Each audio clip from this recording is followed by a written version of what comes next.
Sabe aquela sensação de comer uma salada cheia de vida e se sentir com energia, leve? E a sensação depois de comer algo super processado, que deixa a gente para baixo, meio pesado? Pois é, a diferença é gigantesca e é sobre isso que a gente vai mergulhar hoje. Vamos entender por que algumas fontes chegam a chamar certos alimentos de drogas socialmente aceitas. E o mais fascinante, como a nossa nutrição pode ser, de fato, uma tecnologia para expandir a consciência. Então, vamos direto ao ponto. Por que chamar comida industrializada de droga? Soa forte, né? Parece um exagero. Mas e se o problema for muito além daquele vício em açúcar que todo mundo já conhece? A verdadeira questão aqui é o impacto que esses produtos têm na nossa mente, na nossa clareza mental, na nossa conexão com o nosso próprio corpo. Olha só essa citação que explica tudo. Eles funcionam como um anestésico, sabe? Preenchem o vazio, distraem, dão aquele pico de prazer rápido e aí pronto, a gente entra no piloto automático. É um ciclo, um looping de compulsão, depois apatia e uma desconexão total do corpo. Basicamente, esses alimentos não foram desenhados para nutrir, foram desenhados para anestesiar.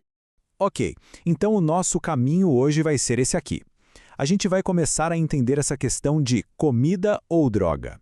Depois, vamos mergulhar no que as fontes chamam de o prato da Matrix. Aí vem a parte incrível, comendo luz e os biofótons. Na sequência, a alquimia da intenção e, para fechar, como a gente pode nutrir a nossa própria soberania. Bora lá?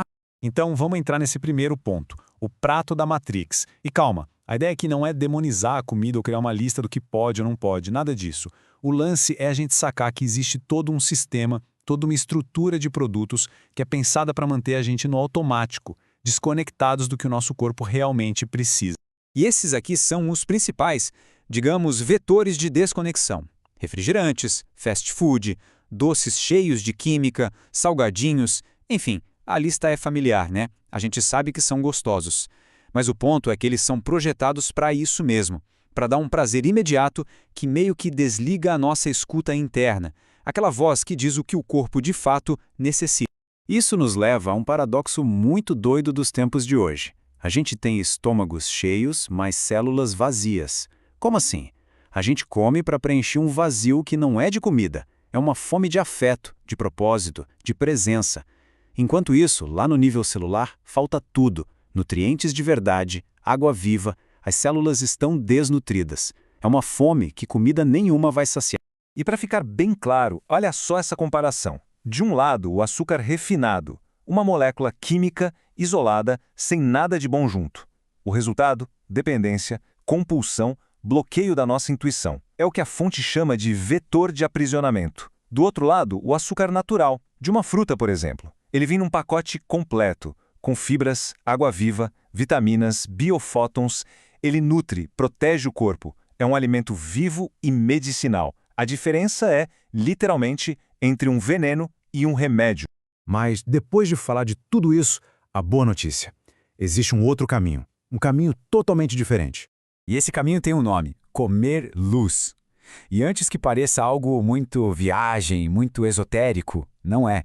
A gente está falando de ciência, de física. A gente vai entender agora o que são os biofótons e como eles mudam completamente o jogo da nutrição. Então, o que são biofótons? De um jeito bem simples, são partículas de luz que as células vivas emitem. Pensa que é um sinal de vitalidade. É a carga da bateria de um alimento. Um alimento fresco, vivo, está com a bateria cheia de luz. Um alimento ultraprocessado está com a bateria praticamente zerada. E essa luz não é só luz, é informação, é organização para o nosso corpo. E essa frase aqui, ela resume tudo de um jeito perfeito. No fundo, comer é absorver luz organizada. Viu só? Deixa de ser só sobre matar a fome, sobre calorias, e passa a ser sobre absorver a organização, a coerência, a informação daquele alimento. A gente literalmente se alimenta da vida. Ok, mas como a gente ativa essa luz na comida? A germinação é um exemplo perfeito. Pensa num grão seco. Ele está ali, dormindo, em estado latente. Agora, quando a gente germina esse grão, ele acorda, ele explode em vida. As enzimas são ativadas, as vitaminas se multiplicam e a energia vital, os biofótons, disparam. É pura mágica. Agora a gente chega na parte que, para mim, é a mais poderosa de todas. A gente não é um mero consumidor passivo. A gente é um agente ativo nesse processo. A gente pode com a nossa própria consciência, fazer uma verdadeira alquimia com a nossa comida. É exatamente isso. A nossa consciência é o ingrediente secreto.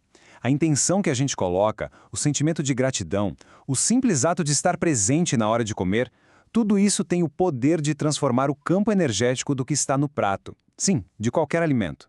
E não precisa de nenhum ritual complexo, viu? Como diz aqui, uma oração, um pensamento, uma intenção que vem do coração, com presença, já é o suficiente. É o bastante para limpar e elevar a vibração daquela comida. O que conta é a sinceridade, a presença. E esse mesmo princípio se aplica de forma espetacular à água. A água é como uma memória líquida. Ela é capaz de gravar e transmitir informação. Então, quando a gente programa a água com a nossa intenção, ela se transforma num veículo de vida, num campo de cura, vira um verdadeiro remédio. E o mais legal é que isso é super prático de fazer. Olha só. Primeiro, comece com uma água boa, limpa. Depois, para um instante, silencia a mente, traz a sua presença para aquele momento. Terceiro, programe essa água com a sua intenção. Pode ser com palavras, com uma visualização. E por fim, beba com consciência, como se fosse um ritual. É simples e muito poderoso. Tudo isso que a gente conversou nos leva a um único lugar, um conceito fundamental, a nossa soberania. A gente sai do papel de vítima do sistema alimentar e assume o protagonismo. É sobre retomar o poder sobre a nossa própria saúde, nossa própria consciência.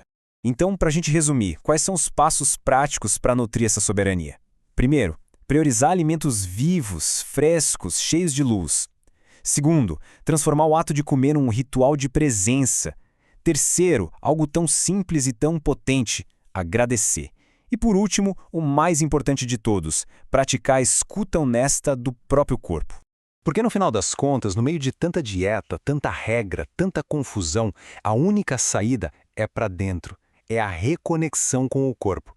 É essa escuta sincera, honesta, que é a nossa bússola mais precisa. Não tem erro. E para a gente fechar, deixa essa frase que é quase uma poesia, um mantra. Que tua presença transforme cada refeição em altar. Pensa nisso. Cada refeição pode ser um momento sagrado de nutrição para o corpo, para a mente e para a alma. E agora a pergunta que fica é: a próxima refeição vai ser no piloto automático ou vai ser um ritual de poder, um ato de consciência? A escolha é sempre nossa.